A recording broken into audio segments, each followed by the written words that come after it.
चाहते हैं कि तुम हजार टूट कर बिखर जाओ, तब भी कुछ बात तो है कि मिटती नहीं हस्ती हमारी। कुछ बात तो है कि मिटती नहीं हस्ती हमारी। सदियों रहा है दुश्मन दौरे ज़मा हमारा, तौहीद की अमानत सीनों में है हमारे। आसान नहीं मिटाना नामो निशा हमारा। यूनान और मिस्र और रोमा सब मिट गए जहां से, बाकी मगर है अब तक नामो निशा हमारा। बातिल से डरने वाले है आसमां नहीं है हम, 100 बार कर चुका है तू इम्तिहान हमारा। आपको ये एहसास में दिलाना चाहता हूं कि कौन सी बात है। पैसे वाले सब बैठे रहो। वो कौन सी बात है जिसकी वजह से तुम और हम निशाने पर हैं, हमेशा निशाने पर है। अल्लाह के नबी सल्लल्लाहु तआला अलैहि वसल्लम ने इरशाद फरमाया, यूशकु अन तदाअ अलैकुमुल उमम कमा तदाअल अकिलतु इला कुसअतिहा। एक वक्त तुम पर ऐसा आएगा करीब कि सारी जमातें तुम पर ऐसे झपट पड़ेंगी जैसे भूखा बर्तन पे झपटता है, सब तुमको निशाने पर रखेंगी। आज हम वो दौर देख रहे हैं। और कौन सी वो चीज है जिसकी वजह से दुनिया खौफज़दा है। मियां, बहुत सारी ऐसी जमातें दुनिया में मौजूद हैं, वो पता नहीं क्या क्या मंसूबे, क्या क्या प्लानिंग सब कुछ कर बैठे हुए हैं। उनके पास सियासत है, उनके पास बहुत बड़ी ताकत है, दौलत है, सब है, लेकिन उनसे दुनिया को उतना खौफ नहीं लगता जितना हमारे एक कमजोर बच्चे के लब्बैक या रसूल अल्लाह कहने पर डर लगता है। क्यों? वजह यह है कि दुनिया ये जानती है, जिसको 100 साल पहले इकबाल ने कहा था, ये फाका कश मौत से डरता नहीं जरा, ये फाका कश मौत से डरता नहीं जरा, रूह मोहम्मदी इसके बदन से निकाल दो। अंग्रेज भी थक गए थे, परेशान होकर के ही गए थे। आपको क्या लगता है अंग्रेजों को हिंदुस्तान से जो जाना पड़ा वो यूं ही चले गए थे? उन्होंने जुल्म है, काटा है, मारा है, हर झाड़ी पर फांसी के फंदे पर उलमा को लटकाया। लेकिन क्या हुआ इस उम्मत का, क्या हुआ इस कौम का? क्या सब बिखर कर खत्म हो गई? हर दौर में एक चंगेज और एक हलाकू आता रहा। मुसलमानों के खून से उसने नदियां लाल कर दी, हमारी खोपड़ियों से मीनार बना दिए। लेकिन उस वक्त जब इस्लाम खत्म ना हुआ तो अब के दौर में क्या खत्म हो सकता है? ये और बात है कि कुछ पाखंडी अपने गुफे में बैठ करके प्लानिंग करते रहते हैं कि हम इस्लाम को खत्म कर देंगे। मैं कहता हूं अपने बदन की खुजली नहीं खत्म कर सकते, इस्लाम की क्या बात करते हैं। उन्हें अपने जिस्म का ख्याल रखना चाहिए। इस्लाम की बात अलग है। इस्लाम किसी एक मोहल्ले और किसी एक घर का नहीं है। आज इस इलाके में भी आकर के देखें, इस्लाम की वो रौनकें हमें जो नजर आती हैं, ये पूरी कायनात में ये रोशनी मौजूद है। इस रोशनी को खत्म करने का मतलब है सूरज की रोशनी खत्म हो सकती है, चांद की रोशनी खत्म हो सकती है, समंदर सूख सकता है।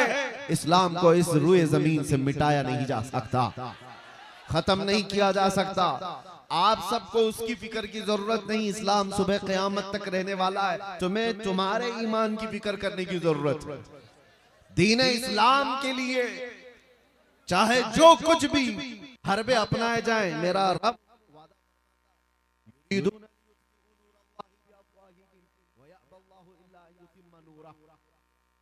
ये अपने मुंह के फूकों से अल्लाह के चिराग को बुझाना चाहते हैं, और अल्लाह तबारक व तआला अपने चिराग को मुकम्मल करके रहे। वो इस्लाम का चिराग हमेशा जलता रहेगा। मैं आपको उस दीन हक की मुतालिक नहीं कह रहा कि उसको खत्म कर दिया जा रहा है। आप उठो, हम कौन से उसकी हिफाजत करने वाले हैं?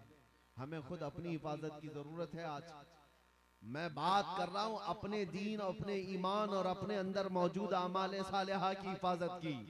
तुम्हें फिक्र उसकी करनी है जो तुमसे सारी चीजें छिन गई। एक चीज आज भी बाकी है जिसकी वजह से दुनिया खौफज़दा है। एक चीज आज भी बाकी है।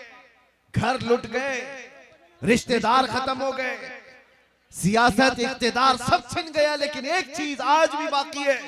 जो हमें जिंदा रखी हुई है और कौमों की निगाहों में आज हमें भी चमकता दमकता रखी हुई है, वो चीज न हमारी टोपी, न हमारी दाढ़ी, न हमारे जुब्बे, न हमारी कंघियां, न हमारे ड्रेस, ये सारी चीजें नहीं है जो इस कायनात में तुम्हें जिंदा कर रखी है। वो कौन सी चीज है जो हमें आज भी बाशऊर रखी है और दुनिया की नजर में खटकता महसूस कराया जा रहा है? वो चीज है क्या? आबरूए माजना में मुस्तफा अस, हम सबकी इज्जत आबरू मुस्तफा के नाम से वाबस्ता है।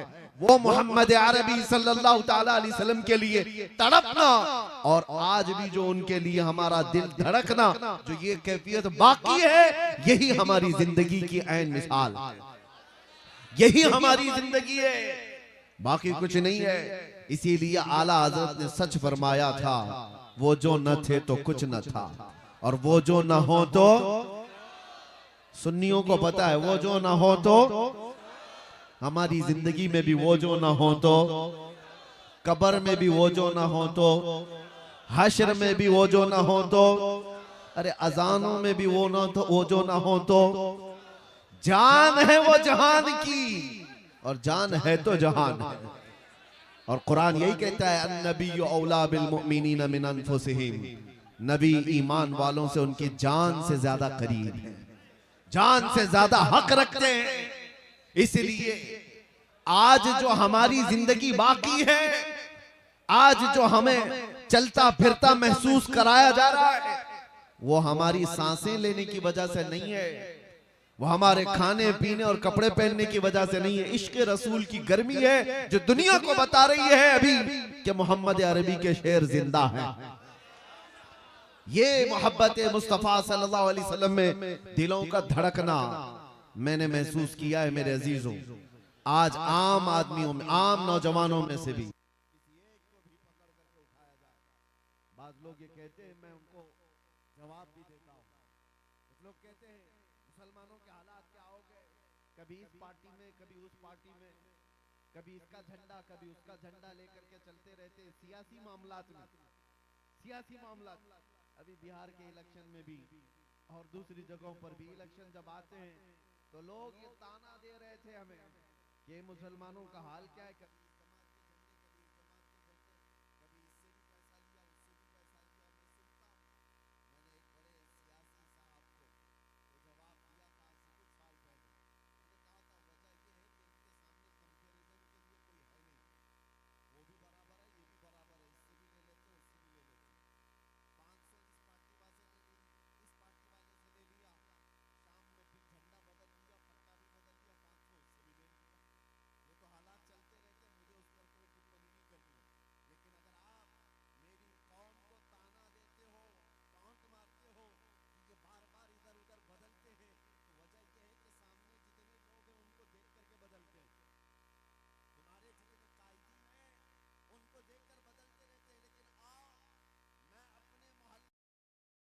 कभी मुसलमानों में से बड़े मुत्तकी परहेजगार आलिम दीन की बात नहीं करता, एक आम नौजवान को भी उठाओ, आम नौजवान को उठाओ और उसको मेरे सामने लाओ। आप भी बैठना, एक तरफ आप 1 करोड़ रुपये सामने रख देना और दूसरी तरफ गुंबदे खजरा को दिखा करके पूछना, ऐ नौजवान ये लेता है या गुंबदे खजरा को ठोकर मार सकता है? हमारा हर नौजवान ये कहेगा अपना सब कुछ गुंबदे खजरा कल भी था और आज भी है, मेरे नबी से मेरा रिश्ता कल भी था और अरे हमारे ये भटक गए हैं अमाल के एतबार से। लेकिन एक बात है मेरे अजीजों, आज से 4 साल पहले दिल्ली में जाने के लिए ऐलान किया हुआ था। एक पाखंडी भोंक रहा था हुजूर पाक की शान में, हमने उसको मुबाहले की दावत दी थी, शायद सबको पता हो। हम जा रहे, उस वक्त की एक हालात मुझे पता है, एक नौजवान आया और अजीब जीन्स फटी हुई है, कान में बाली है, टैटू लगे हुए हैं। आकर के उसने मुझसे कहा कि मुफ्ती साहब मैंने सुना है आप आग में कूदने जा रहे हैं। मैंने कहा आपको क्या है इससे, आप क्या चाहते हैं? कहा नहीं, मैं गुनहगार बहुत हूँ, मैं कभी मस्जिदों की तरफ ज्यादा नहीं आया, लेकिन इतनी बात है कि आग में कूदने की बात आई अपने नबी की तो आप नहीं जाना, मुझे उसमें भेज दे। मैं जलने के लिए तैयार हूं, आप न जाएं, आप खड़े रहें। उसको देख करके मेरे आंखों में आंसू आ गए थे। फिर बारगाह मुस्तफा में मैंने ये अर्ज किया था, या रसूल अल्लाह, ये उम्मत गुनहगार हो गई लेकिन गद्दार नहीं है, गद्दार नहीं है। और जब तक गद्दारी नहीं आएगी तुम्हारे ऊपर किसी का कुछ नहीं हो सकता और कोई बाल बेका भी नहीं कर सकता। ज्यादा से ज्यादा क्या होगा, जेलों में डालोगे, और जेलों में जाना हमारे लिए नई बात नहीं है, हमारे आबा व अजदाद की सुन्नत है। जाएंगे आएंगे, और इससे ज्यादा क्या करोगे, फांसी पर चढ़ाओगे, वो भी हमारे लिए ताज्जुब की बात नहीं है। फांसी पर भी मेरे मुस्तफा के गुलाम चढ़ चुके, ये कहते हुए कोई गुल बाकी रहेगा न चमन रह जाएगा, पर रसूलुल्लाह का दीने हसन रह जाएगा। सब फना हो जाएंगे काफी वो, लेकिन हश्र तक नाम हजरत का जुबानों पर चलन रह जाएगा।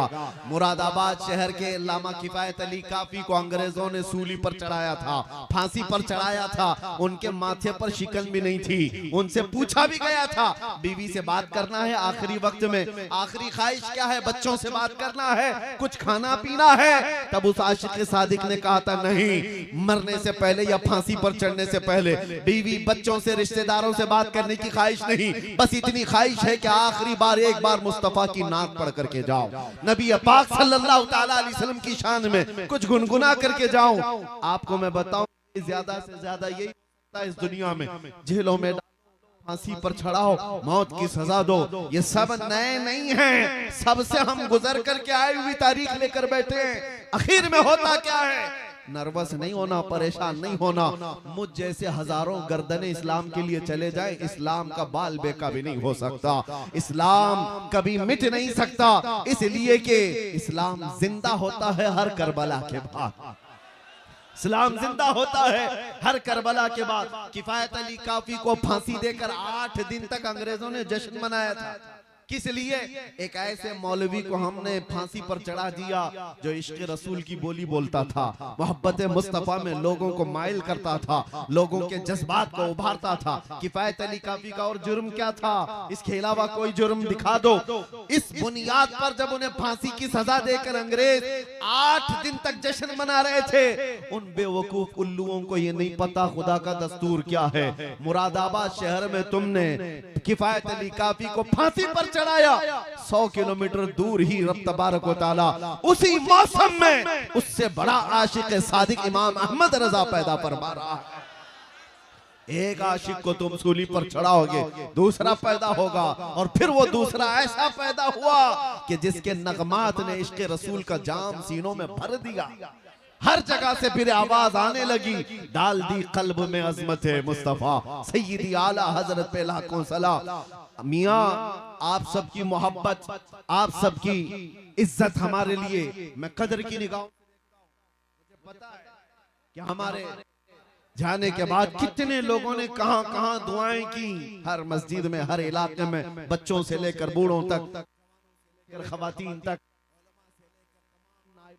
सब लोगों ने दुआएं की, सबकी दुआएं सर आंखों पर है। अल्लाह तबारक व तआला सबको जज़ाए खैर अता करे। लेकिन एक बात, कि ऐसे हालात से घबरा कर मायूस होने की जरूरत नहीं। ऐसे हालात से मैं जाऊं, मैं मर जाऊं, तो इससे इस्लाम का कुछ नहीं बिगड़ेगा। अल्लाह तबारक व तआला इस दीन का मुहाफिज है सुबह क़यामत तक, सुबह क़यामत तक हमसे बेहतर आएंगे और ये मोर्चा फिर संभालेंगे और यही जुमले कहते रहेंगे। इसीलिए मैंने शुरू में ही कहा आपको, जुबान काट दो, लहजा बदल नहीं सकता, तुम्हारी लौ से ये लोहा पिघल नहीं सकता। इसको पिघलाने की कोशिश की मक्का वालों ने भी। बिलाल हबशी को क्या नहीं किया था, गरम रेत पर सुलाकर उनके जिस्म पर गरम सिल रखी जाती, जिससे उनका जिस्म का गोश्त गल गया था, उनकी रीढ़ की हड्डी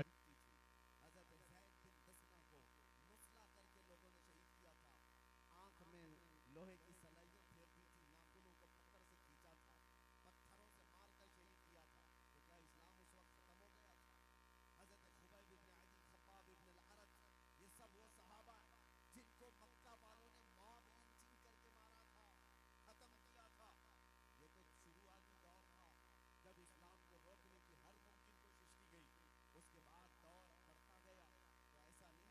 हालात नॉर्मल होते गए। कूफा में क्या हुआ था, करबला में क्या हुआ था, हर साल आप सुनते हैं नबी मुकर्रम सल्लल्लाहु ताला अलैहि वसल्लम के अजीज खानदान को किस तरह से शहीद किया गया। छोटे बच्चे से लेकर बड़े मर्द तक सबको वहां पर शहीद किया गया। एक दो नहीं, 70 से ज्यादा जाने करबला के मैदान में हैं जिन्होंने जामे शहादत नोश किया। हुआ क्या, इस्लाम वहां रुक गया। उसके बाद दौर आता गया इमाम अहमद बिन हंबल जो 5 लाख हदीसों के हाफिज थे, उनको बगदाद के बाजार में नंगी पीठ पर कोड़े मारे जा रहे थे। सिर्फ इस बुनियाद पर कि हक बात का ऐलान करते थे, उनको कोड़े मारे जाते थे। क्या उन्होंने अपने जुमले बदल लिए? क्या शरीयत पर बोलना वो छोड़ दी? कभी ऐसा नहीं हुआ। दौर बदलता गया। हजरत इमाम मूसा कासिम रदियल्लाहु ताला अन्हु को 7 साल तक जालिम खुलफा ने कैद में रखा। उन हालात में आपने सूरज तक नहीं देखा था। 7 साल तक अहले बैत के वो बड़े इमाम जाफर सादिक के बेटे, तो क्या उस वक्त इस्लाम रुक गया, खत्म हो गया? इमाम मोहम्मद बिन हसन अस्करी को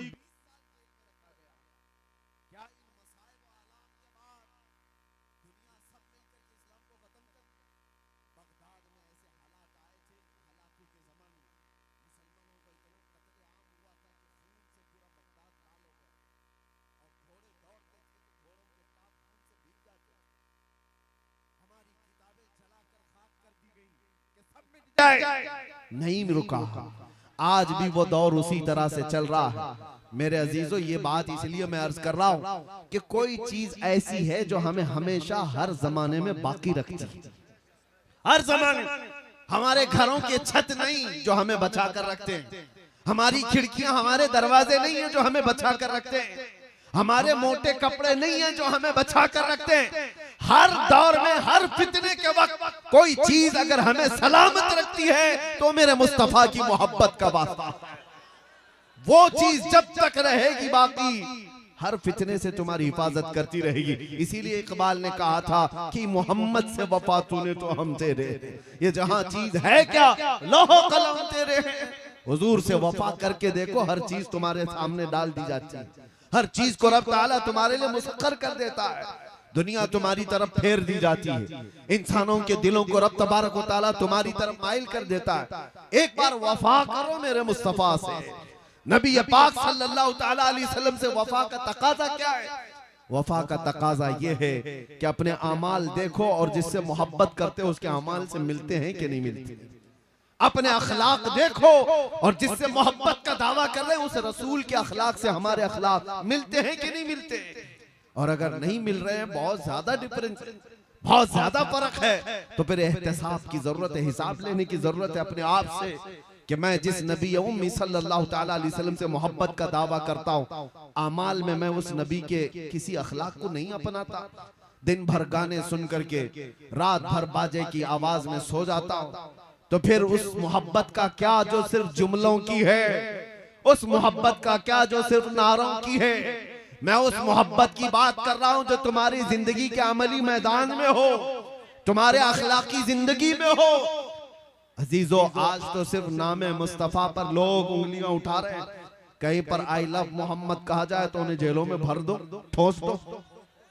ये तमाम चीजें तो सिर्फ अभी आज नाम के साथ छेड़छाड़, कल को होगा ये कि तुम्हें नाम लेने से आज जिस तरह लोग आपत्तिजनक बातें करके दिखा रहे हैं कि हमें तकलीफ है, कल से तुम हुजूर पाक सल्लल्लाहु ताला अलैहि वसल्लम के अखलाक पर और उनके अमाल पर चलने की कोशिश करोगे तो तुम्हें दुनिया ताना देने लग जाएगी। हुजूर ने ये बात 1400 साल पहले बयान फरमाया कि एक दौर ऐसा आएगा जब तुम अपने ईमान पर अमल करते रहोगे तो दुनिया ऐसे देखेगी जैसे चोर को और जानी को देखती, ताना मारेगी, ये देखो ये मोमिन है, ये देखो ये मुस्लिम है। लोग तुम्हें तानो तशनी करेंगे, इनके तानों से घबरा कर अपने आप को बदलने की जरूरत नहीं। दुनिया में कोई भी तुम्हें सर्टिफिकेट देने वाला नहीं है। जो कुछ भी तुम यहाँ पर जी रहे हो अल्लाह और उसके रसूल के लिए जी रहे हो, अल्लाह की रजा के लिए जीते रहो। दुनिया तुम्हारे चेहरों पर, तुम्हारे कपड़ों पर, किसी चीज पर तानो तशनी करे, तुम्हें शर्माने की जरूरत नहीं। अरे दुनिया नंगी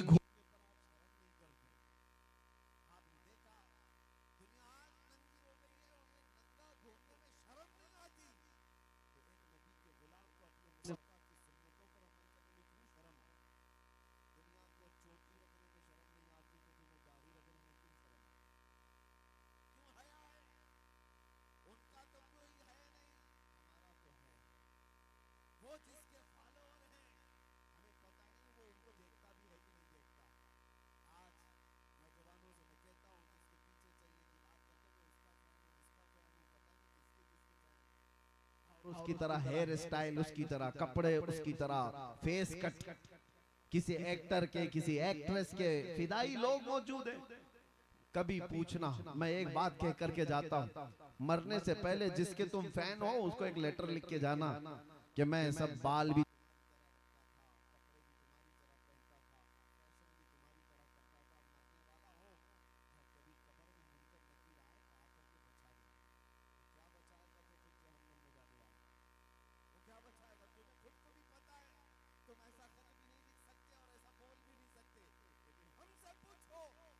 भी सकते हैं, बोल भी सकते हैं। मरने से पहले हम अपने आका की बारगाह में ये अर्ज भी कर सकते हैं, या रसूल अल्लाह, दुनिया में जीता था तो आपका नाम लेकर जीता था, खाता था तो आपका नाम लेकर खाता था, अखलाक में कोशिश करता था आपकी सुन्नतों पर अमल करने की, आपकी तरह पहनने की, आपकी तरह बोलने की, ये तमाम चीजें करता रहा। आका अब मौत का वक्त करीब आया, मुनकर नकीर आए तो बचा लेना। मेरे अजीजों बताओ, अपने दिल पर हाथ रख करके, वो दुनिया का दज्जाल मक्कार जो तुम्हें आज गुनाहों की तरफ फांस करके रखा है, कोई एक्टर हो कि एक्ट्रेस, वो बचाएगा या आमिना का लाल कब्र में आकर के बचाएगा। मशाइख बुजुर्गान दीन ने ये फरमाया है, जो आशिक़े सादिक कब्र में जाता है, मुनकर नकीर बाद में आते हैं, मुस्तफा पहले तशरीफ लाते हैं।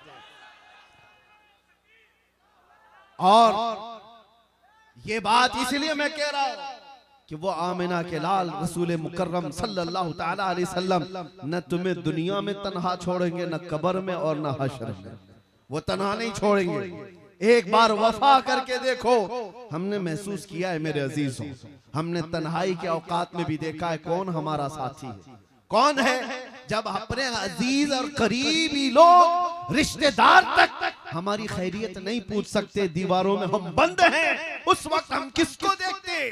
कभी बेटे की याद आए, कभी बेटी की याद आए, कभी भाई की, कभी बहन की, या फिर अपने चाहने वालों की। हजार लोगों की ख्वाहिश कर ले, लेकिन कोई आ तो नहीं सकता दीवार तोड़ करके। हमने वो तन्हाई के हालात देखे, लेकिन एक याद आती थी तो सब गम भूल जाते थे। उनके निसार कोई कैसे ही रंज में हो, जब याद आ गए हैं सब गम भुला दिए। वो याद है मेरे मुस्तफा की, नबी पाक सल्लल्लाहु ताला अलैहि वसल्लम की, हमने दुनिया में महसूस किया है। उस नबी मुकर्रम की याद हमें जेल की तन्हाइयों में भी तन्हा होने नहीं देती, तो फिर कब्र की अंधेरी रात में वो कैसे तन्हा होने देगी। इसीलिए आला हज़रत ने 100 साल पहले हमसे कहा था, आज ले उनकी पनाह, आज मदद मांग उनसे, कल न मानेंगे कयामत में अगर मान गया। उन्हें जाना, उन्हें माना, ना रखा गैर से काम, लिल्लाहिल हम्द में दुनिया से मुसलमान गया। एक चीज अपना लो मेरे अजीजों, सैयदना उमर इब्न खत्ताब की बात याद आती है। हुजूर पाक सल्लल्लाहु ताला अलैहि वसल्लम की बारगाह में बैठे, कब्र के हालात बता रहे हैं। हजरत उमर से हुजूर ने, उमर जब कब्र में मुनकर नकीर आएंगे सवाल करने के लिए, तुम क्या जवाब दोगे? तुम कैसे उनका मुकाबला करोगे? हजरत उमर ने क्या पूछा जानते? रसूल पाक सल्लल्लाहु ताला अलैहि वसल्लम से अर्ज करते हैं, आका मुझे ये बात बता दे, आज जो मैं आपसे मोहब्बत करता हूँ, क्या ये मोहब्बत मरने के बाद कब्र में बाकी रहेगी? हुजूर ने फरमाया, ऐ उमर, दुनिया वालों की मोहब्बत मौत तक बाकी रहेगी, खत्म हो जाएगी, मगर मुझसे जो मोहब्बत करता है उसकी मोहब्बत कब्र में भी बाकी रहेगी और हश्र में भी बाकी रहेगी। हजरत उमर कहते हैं, इतना सुनने के बाद, या रसूल अल्लाह, अगर ये आपकी मोहब्बत बाकी रहेगी कब्र में भी, तो फिर मामला मेरे हवाले कर दे, मैं खुद निपट लूंगा। नकीर इनको क्या जवाब देना, मुनकर नकीर को क्या जवाब दूंगा, वो मैं खुद देख लूंगा। इसलिए कि या रसूल अल्लाह, अगर आप साथ हैं तो फिर हर मुसीबत हल की है। यही सहाबा का नारा था, या रसूल अल्लाह कुल्लु मुसीबतिन बादका जुललुन। एक सहाबिया ऐसी आई थी मेरे आका की बारगाह में, जिनके एक ही जंग में 4 रिश्तेदार शहीद हो गए थे, बाप भी, बेटा भी, भाई भी और शोहर भी। 4 लोग कत्ल हो गए मैदान में। औरतें आज देखें, इनकी उंगली पर जख्म आ जाए तो वावेला मचाएंगे। आज हमारी औरतों को देखे, कॉकरोच देख करके ये उछल कूद करें। मदीने की वो खातून थी, जिसके 4 रिश्तेदारों का एक ही मैदान में इंतकाल हो गया है, शहीद हो गए। हर कोई आता था और उस औरत से कहता था तेरा भाई शहीद हो गया, फिर आगे कहता था कोई कि तेरा शोहर शहीद हो गया, तेरा बेटा शहीद हो गया, तेरा बाप शहीद हो गया। वो खातून बढ़ती चली गई और उसके बाद झिल्ला करके कहती है सब मेरे रिश्तेदारों की मौत की खबर देते हो, जरा ये तो बताओ आमिना का लाल सलामत है या नहीं, मुस्तफा करीम सल्लल्लाहु अलैहि वसल्लम की जात सलामत है या नहीं। लोगों ने कहा अल्लाह के रसूल सलामत हैं, वो बखैरियत है। जानते हो वो